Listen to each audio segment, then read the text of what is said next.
अक्सर माएँ हमारे मतों पे आके ये शिकायत करती हैं कि बच्चों को भूख नहीं लगती, ये खाते कुछ नहीं है, खाया पिया हजम नहीं होता। बच्चे तो दूर, बड़े भी ये आके शिकायत करते हैं कि हमें प्रॉपर भूख नहीं लगती, खाने को दिल नहीं करता, अगर खा लें तो हजम नहीं होता, मैदा हमारा प्रॉपर काम नहीं करता, ग़िज़ा हजम नहीं होती।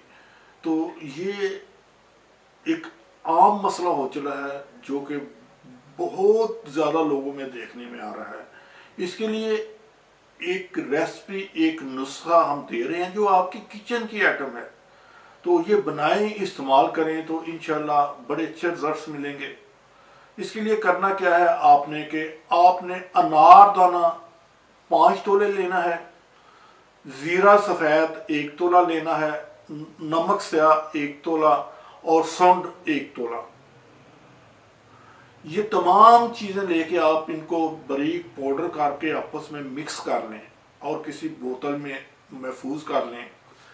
सुबह शाम खाने के बाद बच्चों में 1 माशा, बड़ों में 2 से 3 माशा पानी के साथ इस्तेमाल करें। इंशाल्लाह देखिएगा कि इससे आपकी भूख बेहतर होना शुरू हो जाएगी। जो खुराक आप खाते हैं लेकिन हजम नहीं होती, पेट में भारीपन रहता है, बदहज़मी रहती है, वो हजम होना शुरू हो जाएगी।